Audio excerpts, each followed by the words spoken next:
Against Call of Duty, Battlefield won the war. But will it be won with World War I? Let's find out. I'm the Hunted Reaper, subscribe and like. So, let's get started. World War I was the most gruesome war of all time. From the use of mustard gas to the dirty trenches to the nasty infectious diseases that plagued the soldiers, World War I is known as the Great War because it is the greatest, nastiest fucking war ever. And video games haven't really touched base upon that, especially A1 title video games such as Battlefield, Call of Shit, and other games like those are the only two war games ever known to man at this point. So we see these Battlefield trailers, and this Battlefield trailer looks a little gritty, looks a little bleak, looks a little dull, and it looks very hands-on. It looks very melee-oriented, very like a weighted trailer. The gunplay looks weighted when you see the gunplay in the game, and just everything looks like it has a little more weight, heft, and grit to it. However, that may not be enough for Battlefield to be a World War I simulation or World War I type game. World War I showed some of the most gruesome and grotesque deaths of all time. There have been deaths in other wars, like the Holocaust, like the Iraq War, that have not even amounted to the disgusting nature of mustard gas, green toxic clouds. They use so many poisons and trench foot and all these diseases that happened in the war. And how will Battlefield accurately depict that? You see that they're using gas, you see that they're using all these things, but in the trailer I see a little bit of blood splurting out of a character when honestly there should be fucking blood gushing out and draining upon the battlefield.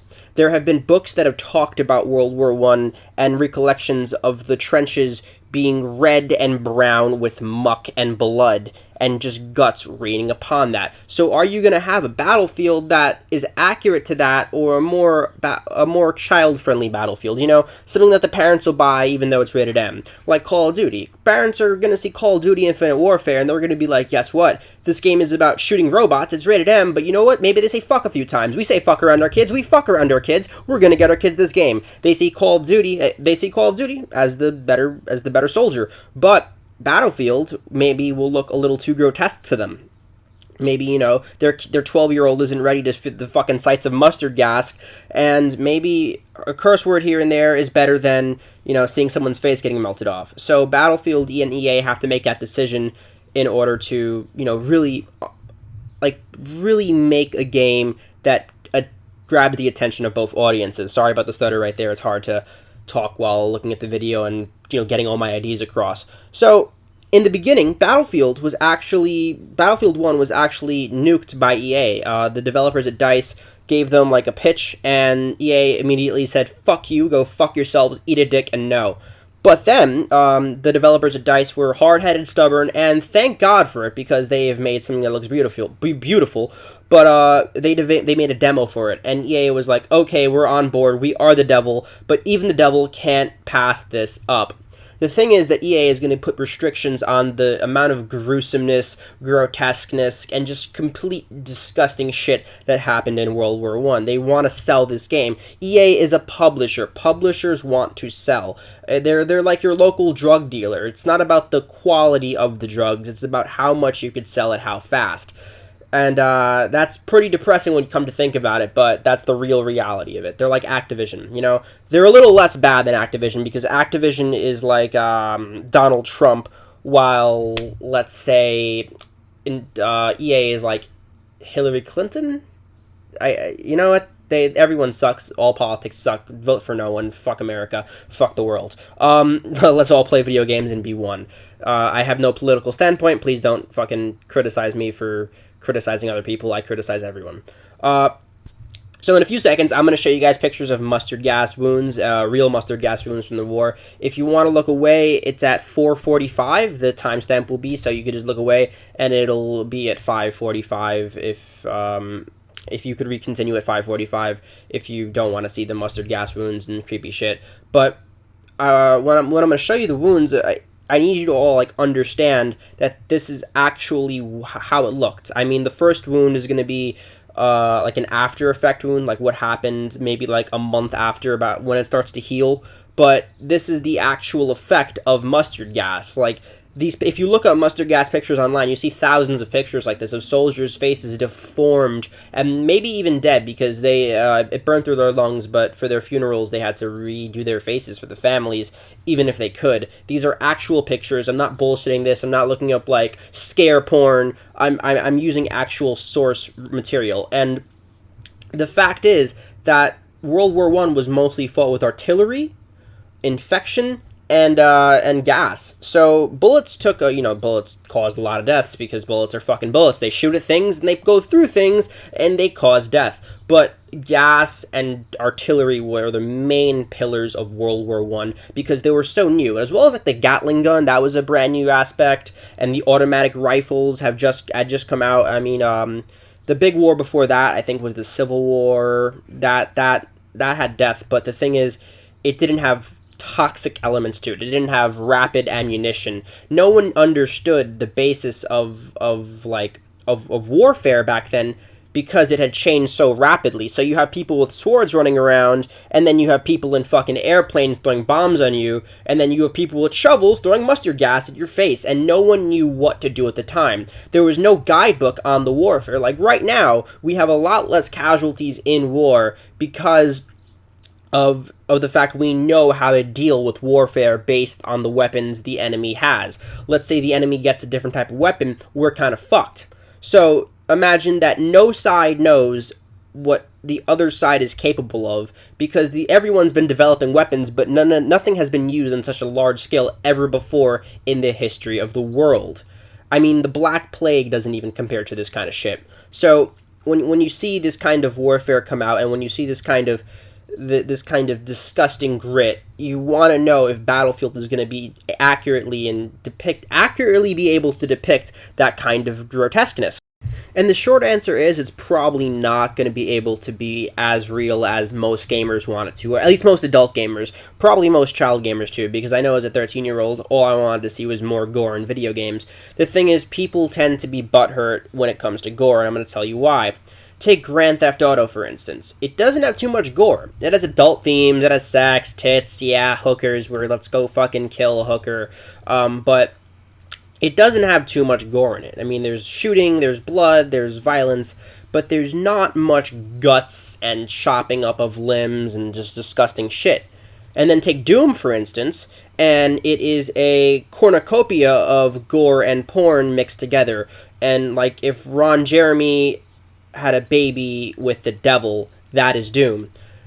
And it's so different, but parents would rather buy their kids Doom because it's shooting demons rather than shooting people. And then Grand Theft Auto is based in reality, but it's a fake reality. And now what you're doing is you're taking history, which people get offended by all the fucking time, no matter what you do.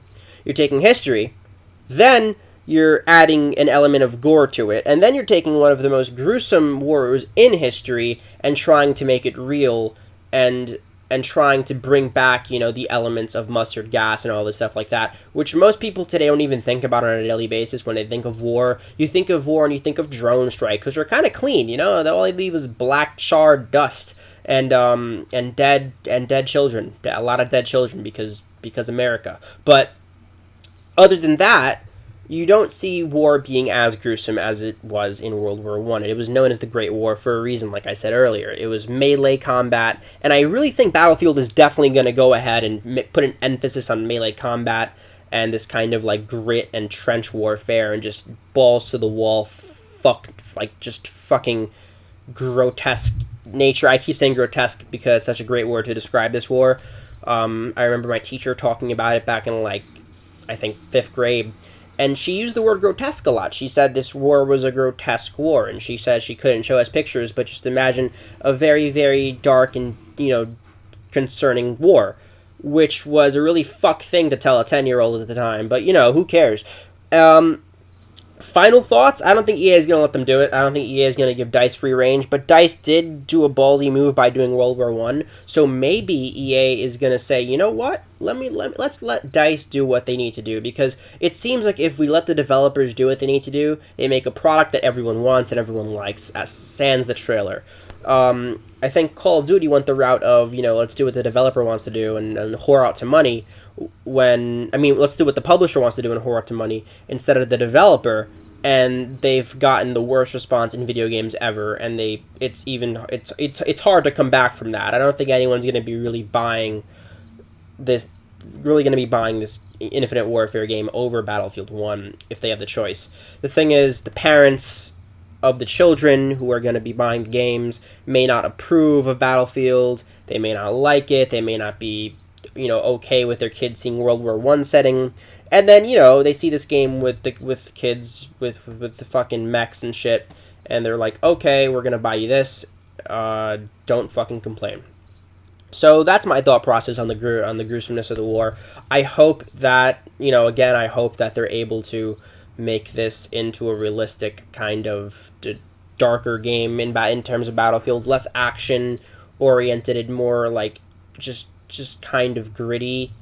And I think that's what the video game industry kind of needs. It needs a separation from the two kinds of games that are happening. Battlefield has always strived to be this grittier and more realistic game with just a little more heart than Call of Duty. While Call of Duty is more the arcadic, all boners out, let's all go butt fuck each other kind of game. And while I do believe that Call of Duty Infinite Warfare is going to be good, because I think Space Warfare is I think that they did like a good take on it, and it looks nice. It doesn't look like it's above an 8 out of 10. While this Battlefield game is looking like a good 10 out of 10 if they can nail the gore and realism aspect of the game. I showed you guys footage of the game. I showed you guys footage of World War One Germany, World War One just fights, and some pictures of nasty shit. I hope you guys have a good understanding of what you want in the game and what you can expect in the game and how those two differ. I hope you can understand that, DICE, I think that DICE is really trying their hardest to make the best product that EA will allow them to make, because it is the publisher that funds the developer, and if it wasn't that way, we'd have much better games, such as like Rockstar. Rockstar has a really good relationship with Take-Two Interactive, and Take-Two allows them free range at their works because Rockstar is known for controversial works, so there's no reason to limit them, because Rockstar gave parents a giant middle finger, and the kids still bought the video games. They're still doing really well. And I think the controversy could actually do well for the game. I think if you look at celebrities, you look at anything in the world, the more controversial it is, the better acclaim it gets. The more people hate it, the more people love it. It's the way of the world. And I think if EA can just, tie their fucking dicks up for 1 minute and try to stop sucking the money out of our fucking asses, maybe they can create a masterpiece instead of just a great game. This is the Hunted Reaper signing out.